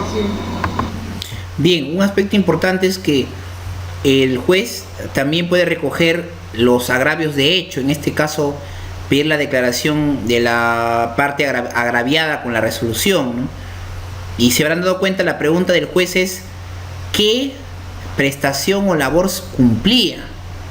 Porque a partir de esa pregunta, a partir de lo que de manera inmediata puede recoger de la declaración de la demandante, es que esta persona cumplía diversas labores, ¿no? Dentro de una ente, en este caso beneficiada de su servicio, como es un colegio. Y si se habrán dado cuenta también, hace un detalle, ¿no? Un detalle de las labores que cumplían, lo cual esta conducta, al afirmar o al describir claramente la prestación que realizaba, hace suponer que sí existió una relación laboral. Inclusive la pregunta que le hace es en relación a eso, porque a partir de eso en este caso el colegiado va a poder presumir que sí existió una relación laboral. Un paréntesis anterior a esto. El abogado de la parte demandada no señaló cuál es su pretensión impugnatoria. Quiere que se anule, se revoque. Es otro aspecto también. Siempre los abogados, cuando hacen este tipo de informes, señalan los fundamentos del agravio y tienen que señalar la pretensión. ¿En qué sentido es su pretensión? ¿Qué es lo que pretenden con este recurso? Vamos a continuar. De ahí después de la hora tarde toca el timbre por lo que era salida, pero no empezaba a la hora tarde de limpieza porque los alumnos se demoraban en bajar, entonces tenía que esperar que las horas estén totalmente limpias, que salían todos los niños y los padres que empezaban a veces a hablar con la maestra un rato. ¿Puedo referir quién es la persona que lo contrató usted para que haga esa labor que usted está escribiendo? Sí, era la señora Nori Monte Valenzuela. Ella me dijo que la apoyara, porque una señora que laboraba ahí no sabe ni cuánto, entonces me explicó qué es lo que tenía que hacer. Yo le dije, yo no podía tocar un colegio, no sabía realmente qué es lo que era. Entonces me dijo, ser roja y vas a aprender, solamente tienes que chequear y dar unas cositas, ¿no? Y yo bueno, sí empecé y me gustó, ¿no? Entonces a partir de las 2, como seguían antes, todos salían y empezaban. ¿Usted ha trabajado de manera ininterrumpida desde la primera que dice que ingresó o momentos en los cuales ya usted no iba al colegio? No, era la que empecé hace años, 2 años continuamente, seguía la misma labor. ¿Y usted recuerda cuando ingresó, según usted señala en el año 2005, marzo, cuántas aulas había? ¿Con cuántas aulas se trabajaba en ese entonces? Trabajábamos con el aula de 3, había 3 aulas de inicial, 3, 4 y 5, luego de primero a sexto grado. Después en secundaria había de primero a tercero y secundaria. Después quince y había un cuarto y 17 segundo. Hasta quinta secundaria. Pero cuando usted empezó en el 2005 solo había inicial 3, 4 y 5, primaria y secundaria hasta tercero de secundaria. Y luego ya después de ir incrementando. Y los profesores que dictaban clases en dichas aulas son los mismos que ahora están o algunos ya No, la señorita Nori ya cambiaba de profesora hasta ahora. No estaban continuamente. ¿Y qué profesor recuerda usted que se mantenga todavía desde la misión que usted inició? La profesora Carmen Gómez de Vázquez. Ella se mantiene hasta ahora. ¿Y qué tal señor usted con ella? Bien. ¿Y otro profesor que se mantenga hasta ahora? También está la profesora Claudia que entró en el 2008. 2008. Las otras ya no se han retirado. La que usted conoció inicialmente ya se retiraron. Sí, era la profesora Jenny, Nancy, Juanita, ¿Recuerda usted quiénes eran las profesoras de inicial? ¿Del 3, 4 y 5 cuando se empezó? Sí, era la profesora Carmen González. Carmen González. Después la otra profesora era la profesora Nancy también, creo. ¿Y cuánto le pagaron a usted cuando empezó? ¿Cuánto le pagaron? Cuando empecé era la profesora me pagó 350. ¿Y le han ido aumentando después?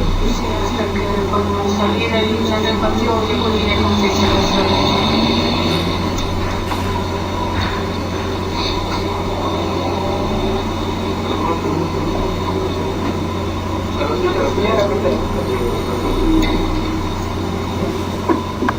Bien, lo que hemos querido, lo que ha querido en este caso el presidente de la sala es conocer, ¿no? Es decir, la vinculación que tenía esta persona en relación al colegio, ¿no? Nombres de los profesores, la labor que empeñaba, cuál fue su salario, si tenía el conocimiento de cómo se fue desarrollando la institución en los años que laboró, ¿no? No dice, no, primero 3, 4 y 5, primaria completa, tercero y secundaria, que fueron aumentando. Entonces, hay datos que hacen suponer que esta persona sí tuvo una relación laboral con el colegio, ¿no? Usted señala en su demanda que trabajaba los días domingos. ¿Cuál era su horario los días domingos? Hemos entrado de las 7 de la mañana hasta las 2 de la tarde. Ya. ¿Usted se registraba, firmaba algún cuaderno, algo que acreditaba que usted hacía diligencias allí? No, yo iba a su casa de la señora Nori porque me dio la llave para poder entrar a un plantel y hacía las diligencias. ¿Usted hasta ahora lo tiene que tener? cuando nací el plantel ya no trabajé en el año que yo le entregué la llave así.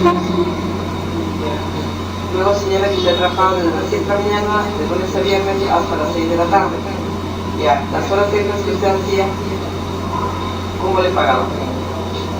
Ay, me pagaban todo. Fue ahí. No, las horas extras no. Solamente me pagaban por lo que me quedaba hasta las 6 de la tarde, pero nunca me comentó que esto va a adicionar por las horas extras que se quedan como estaban. Porque incluso cuando había reuniones de los padres de familia, iba a la psicóloga, yo me quedaba a veces a las 8, una un poquito más porque tenía cita que me parece que tenía un grado de esto, no sé qué va a saltar. Pero nunca me dijo algo por ello. ¿Cómo te controlaban si trabajabas hasta las 6? Es que yo me quedaba ahí, a veces el señor, su esposo, siempre iba a dar vuelta al colegio. Decía ya voy a cerrar, ya estaba que ya cerraba bien el colegio y se retiraba. ¿Eso a qué hora era? A veces iba a las 4, 5 horas.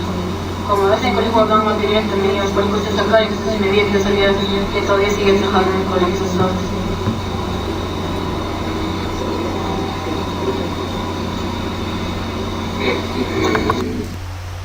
La magistrada que le hace las preguntas también está orientada a eso, ¿no? Básicamente a cómo desempeñaba el tema de las horas extras, los días domingos, y cómo esta persona, en este caso la parte demandante, cómo hace una mención, ¿no?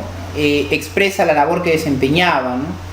Y cómo la vinculación que tenía ella con la dueña del colegio, hasta con el esposo, en relación a vigilar que esta persona iba a cumplir con su trabajo dominical o diario también, ¿no?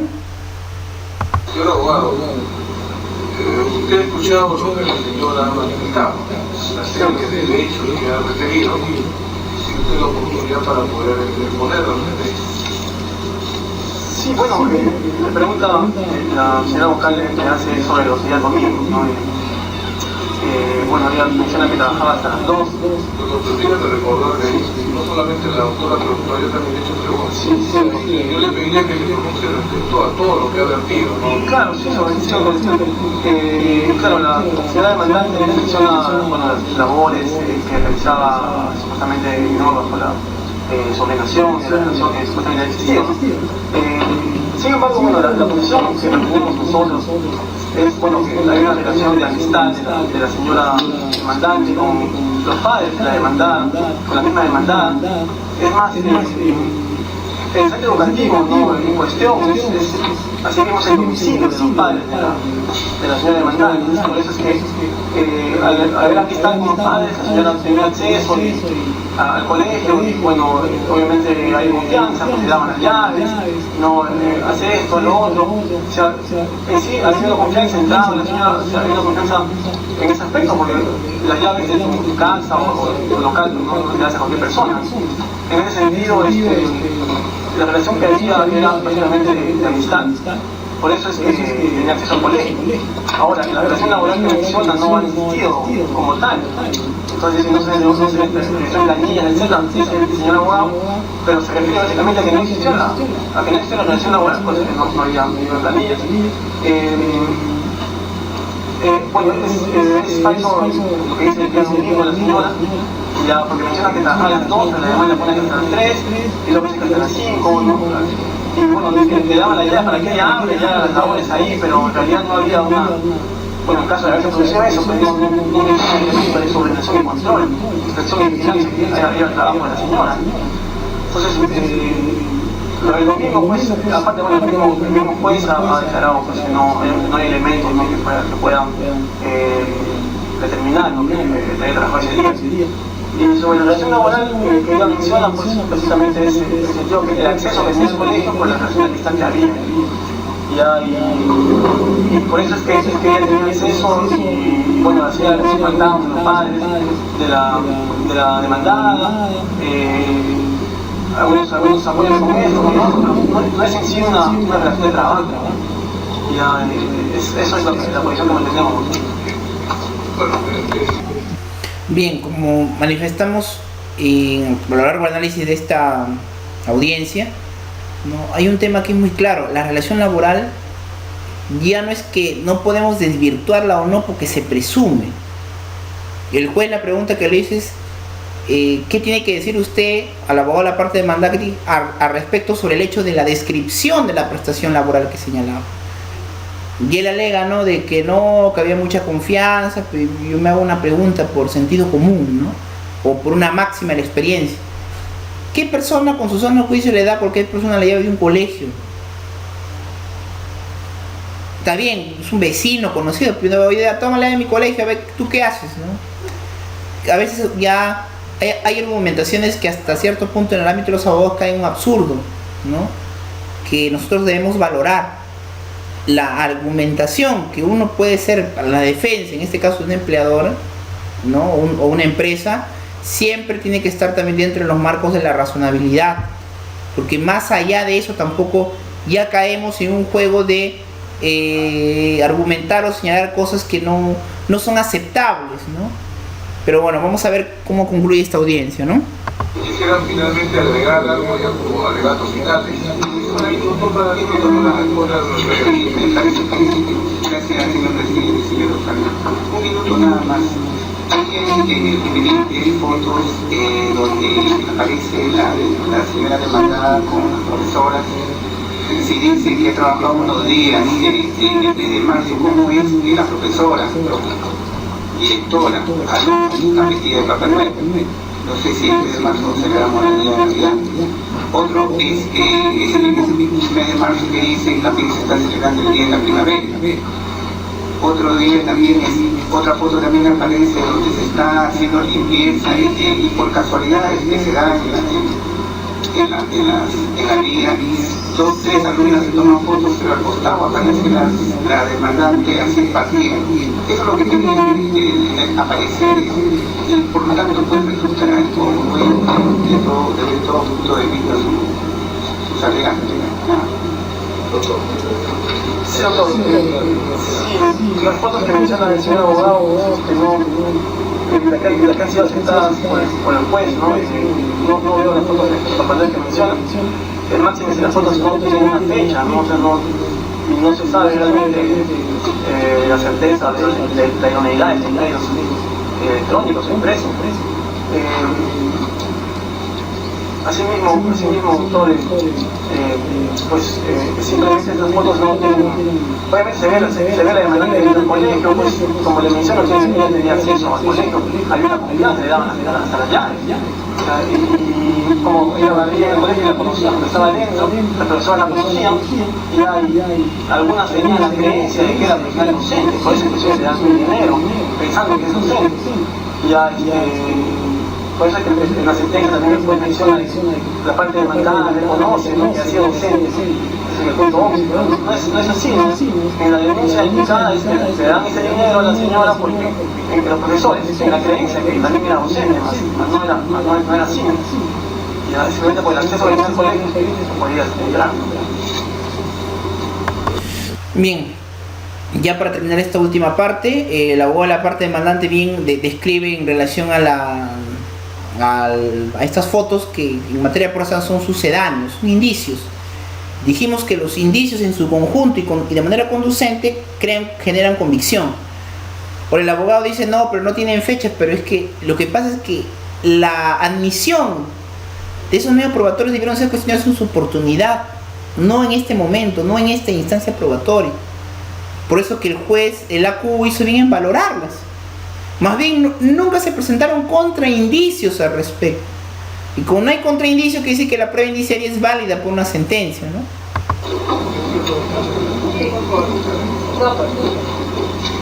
Quisiera que me aclare en cuanto a la copia certificada del Consejo Judicial de Empujal 6, el promotor del colegio, Jaime Osco Paco, señala que manifiesta que efectivamente fue despedida la recurrente. Entonces, ¿cómo usted explica que no hubo relación laboral? Porque era una trabajadora temporal, no se encontraba en planillas, más aún su pago no es ni por planilla ni por recibo de honorarios. Y en cambio al final señala que abandonó el trabajo. Claro, dice que ella fue despedida porque supuestamente hizo a profesiones de dinero, y acá habla de abandono, eso es no claro. Sí, doctora, gracias por la pregunta.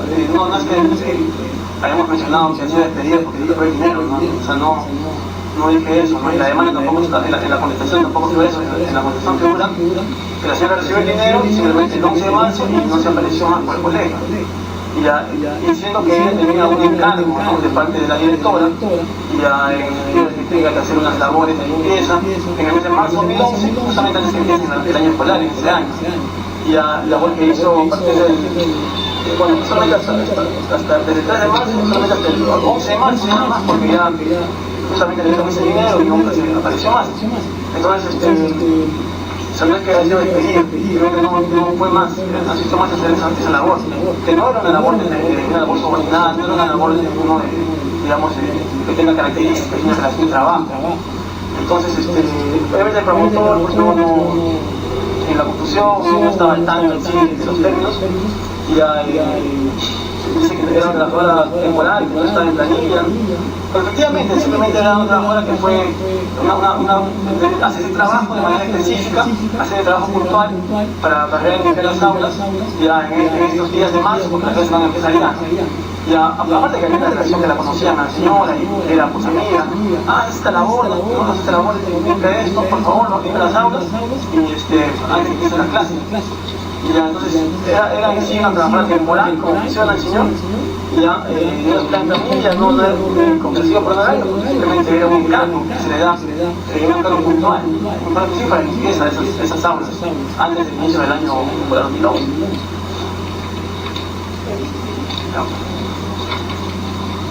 Hemos coordinado entonces con la Ministerio de la Causa, comunica de que tanto que el próximo jueves es feriado, se les va a notificar de la resolución que se pida al respecto el día 1 de junio del 2013 a las 3 de la tarde. ¿Ya? Quedan notificados respecto de que se constituya a la Secretaría de la Sala para que puedan ser notificados personalmente. 1 de julio a las 3 de la tarde.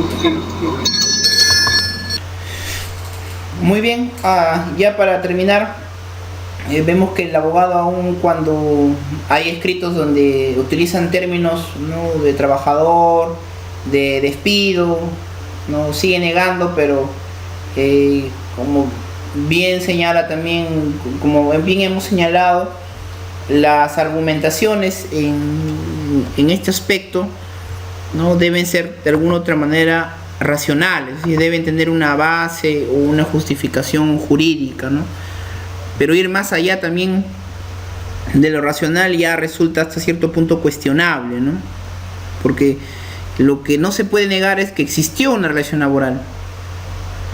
Ahora, el tema está, ¿no?, el determinar los periodos, si hubo o no horas extras, si trabajó un domingo. Pero lo que es innegable en este caso es que sí existió relación laboral por la prestación que realizó, y que no necesariamente tienen que haber prueba directa, ¿no? El tema de las fotografías o los indicios sí son prueba válida para poder aceptar una sentencia de mérito sobre el fondo de la controversia, ¿no? Lo cual seguramente la sala va a valorar en su oportunidad, y que va a tener a bien destacar el hecho de que se puede construir la prueba sobre la base de indicios, ¿no? Y que en su defecto, si estos si se quiere cuestionar la admisión de los mismos, ¿no?, existe el mecanismo de oposición, lo cual no se hizo, y no puede ser también causal de nulidad el hecho de que ¿por qué se valoraron? Se valoraron porque son indicios y guardan relación con los hechos, con la pretensión. Consecuentemente es válida una sentencia que se emita al respecto. Entonces, a partir de esta audiencia hemos visto cómo de alguna otra manera aún hay tanto por la una y otra parte, quizás en una parte más marcada el hecho de que no se manejan cuestiones procesales, ¿no? Y que ustedes, llámese abogados o estudiantes, a través de estos cursos y a partir de la experiencia en la realidad, vemos cómo no se debe actuar de esa manera, y que de alguna otra manera la parte dogmática, conceptual, nos ayuda mejor a actuar en nuestro desempeño como abogados, y en este caso concreto en esta nueva ley procesal de trabajo, que es importante que conozcamos y sepamos cómo aplicarlas en nuestra vida diaria.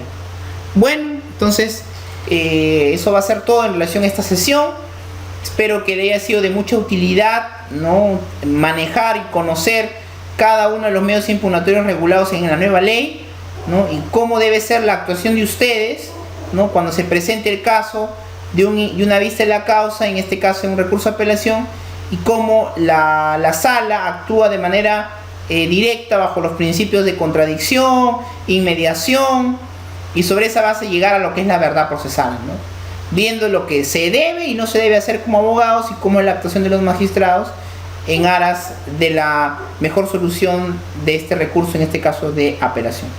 Eso es todo y será hasta una próxima oportunidad. Muchas gracias.